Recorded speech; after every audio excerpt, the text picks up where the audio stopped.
ಬಂಗಾರ ನಂಬಿಕೆಗಳ ಪ್ರಕಾರ ಲಕ್ಷ್ಮೀ ದೇವಿಯು ಸಂಪತ್ತು ಮತ್ತು ಸಮೃದ್ಧಿಯ ಸಂಕೇತ ಎಂದು ಪರಿಗಣಿಸಲಾಗುತ್ತದೆ.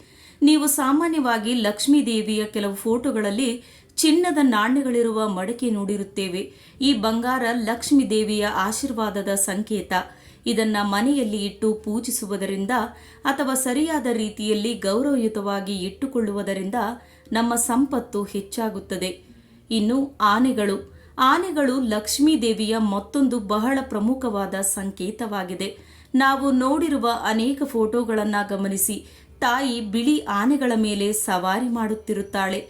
ನಂಬಿಕೆಗಳ ಪ್ರಕಾರ ಲಕ್ಷ್ಮೀ ದೇವಿಗೆ ಅನೇಕ ಕನಕಾಭಿಷೇಕವನ್ನ ಮಾಡುತ್ತೇವೆ ಎನ್ನಲಾಗುತ್ತದೆ. ಹಾಗಾಗಿ ಆನೆಯ ಮೇಲೆ ವಿರಾಜಮಾನವಳಾಗಿರುವ ತಾಯಿಯನ್ನ ಪೂಜಿಸಲಾಗುತ್ತದೆ. ಇನ್ನು ಕಮಲದ ಹೂವು ಎಂದರೆ ಲಕ್ಷ್ಮೀ ದೇವಿಗೆ ತುಂಬಾ ಪ್ರಿಯವಾದದ್ದು ಎಂಬುದು ಎಲ್ಲರಿಗೂ ಗೊತ್ತಿರುವ ವಿಚಾರ. ಲಕ್ಷ್ಮೀ ದೇವಿಯು ಕಮಲದ ಎಲೆಯ ಮೇಲೆ ಕುಳಿತಿರುವುದನ್ನ ಎಲ್ಲರೂ ಗಮನಿಸಿರುತ್ತೇವೆ. ನಾವು ಕಮಲದ ಹೂಗಳಿಂದ ಲಕ್ಷ್ಮೀ ದೇವಿಯನ್ನ ಪೂಜಿಸುವುದರಿಂದ ನಮ್ಮ ಕಷ್ಟಗಳು ಕಡಿಮೆಯಾಗುತ್ತದೆ ಹಾಗೂ ಆಕೆಯ ಆಶೀರ್ವಾದ ಸಿಗುತ್ತದೆ ಎನ್ನುವ ನಂಬಿಕೆ ಇದೆ. ಇನ್ನು ಸ್ವಸ್ತಿಕ್.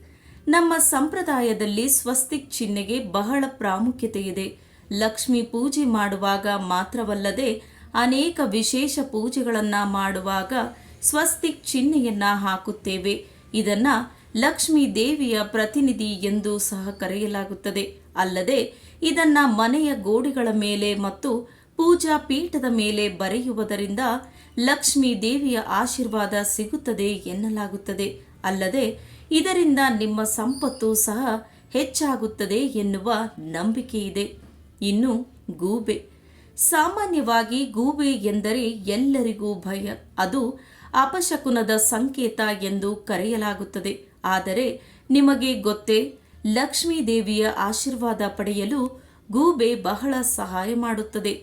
ಹಿಂದೂ ಪುರಾಣಗಳಲ್ಲಿ ಗೂಬೆಗೆ ಹೆಚ್ಚಿನ ಗೌರವವನ್ನು ನೀಡಲಾಗುತ್ತಿತ್ತು.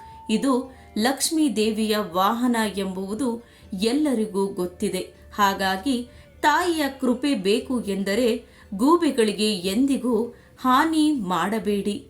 ಇನ್ನು ಶ್ರೀ.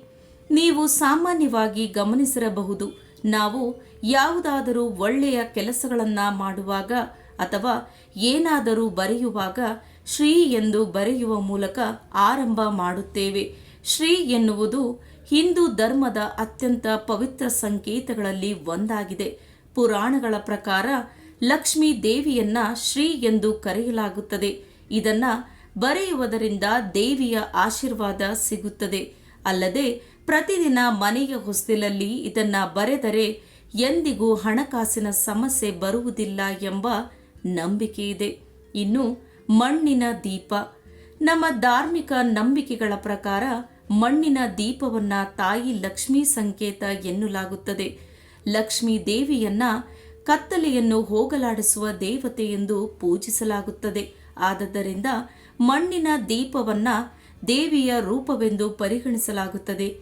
ಪ್ರತಿದಿನ ಮಣ್ಣಿನ ದೀಪವನ್ನ ಹಚ್ಚಿದರೆ ಸಂಪತ್ತು ಸಿಗುತ್ತದೆ ಎಂಬ ನಂಬಿಕೆ ಇದೆ. ಇನ್ನು ಶ್ರೀಯಂತ್ರ ಬಹಳ ಮುಖ್ಯ. ಲಕ್ಷ್ಮೀ ದೇವಿಯು ಶಕ್ತಿಯ ಮೂರ್ತ ರೂಪ ಎಂದು ಕರೆಯಲಾಗುತ್ತದೆ. ಈ ಯಂತ್ರವನ್ನ ಪೂಜಿಸುವುದರಿಂದ ತಾಯಿಯ ಕೃಪೆ ಸಿಗುತ್ತದೆ. ಅಲ್ಲದೆ ಆರ್ಥಿಕ ಸಮಸ್ಯೆಗಳಿಂದ ಸಹ ನಮಗೆ ಮುಕ್ತಿ ಸಿಗುತ್ತದೆ ಎಂದು ನಂಬಿದ್ದಾರೆ. ಸ್ನೇಹಿತರೆ, ಈ ವಿಡಿಯೋ ನಿಮಗೆಲ್ಲ ಇಷ್ಟವಾಗಿದೆ ಎಂದು ಭಾವಿಸುತ್ತೇನೆ. ಇಷ್ಟವಾಗಿದ್ದರೆ ದಯವಿಟ್ಟು ನನ್ನ ಚಾನಲ್ ಅನ್ನು ಸಬ್ಸ್ಕ್ರೈಬ್ ಮಾಡಿಕೊಳ್ಳಿ. Thank you so much.